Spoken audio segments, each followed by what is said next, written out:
স্বৈরাচার মুক্ত নতুন বাংলাদেশ গড়তে কাজ করতে চাই। আমি শাহরিয়ার হাসান সম্প্রতি যুক্তরাষ্ট্রের বেস্ট এন্টারপ্রেনারশিপ কলেজ ব্যাবসন থেকে একাডেমিক সম্মানের সহিত মাস্টার্স ইন এন্টারপ্রেনিউরিয়াল লিডারশিপ সম্পন্ন করেছি। আমার একাডেমিক অংশ হিসেবে আমি হেলথ অ্যান্ড নিউট্রিশন সেক্টরে একটি এআই অ্যাপ তৈরি করেছি, যেটিতে আমি মাইক্রোসফটের একজন ভাইস প্রেসিডেন্ট এবং আমার কলেজের একজন ডিজিটাল ট্রান্সফরমেশন গবেষকের সাথে কাজ করেছি। এছাড়াও আমি $60 বিলিয়ন বার্ষিক আয় সৃষ্টিকারী মাল্টিন্যাশনাল ফাইন্যান্স কোম্পানিতে আর্থিক উপদেষ্টা হিসেবে যোগ দিচ্ছি।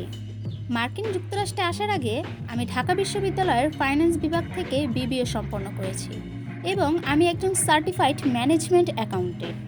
কোভিডের সময় বাংলাদেশে থাকাকালীন আমি আন্তর্জাতিক মার্কেটে $1 মিলিয়ন আয়কৃত একটি ই কমার্স প্ল্যাটফর্ম তৈরি করেছি এবং পরে বেশ কয়েকটি স্টার্টআপ গঠন করেছি। আমি প্রতিজ্ঞা করছি যে আমি যদি কখনো একটি নতুন বাংলাদেশ বিনির্মাণে এবং অর্থনৈতিক উন্নয়নে অবদান রাখার সুযোগ পাই, নিজেকে সম্পূর্ণরূপে উৎসর্গ করব। আমি এন্টারপ্রেনারশিপ, ইনোভেশন এবং টেকনোলজিক্যাল অ্যাডভান্সমেন্টে অগ্রণী ভূমিকা রাখতে পারবো। এছাড়াও আমি আমার নেটওয়ার্ক এবং জ্ঞান ব্যবহার করে বাংলাদেশি স্টার্টআপে বিদেশি বিনিয়োগের সুযোগ সৃষ্টি করতে পারবো। আমি বিশ্বাস করি হাজার হাজার জ্ঞানী এবং বিশেষ মানুষজন মাতৃভূমির জন্য নিজেদের উৎসর্গ করতে ইচ্ছুক হবে।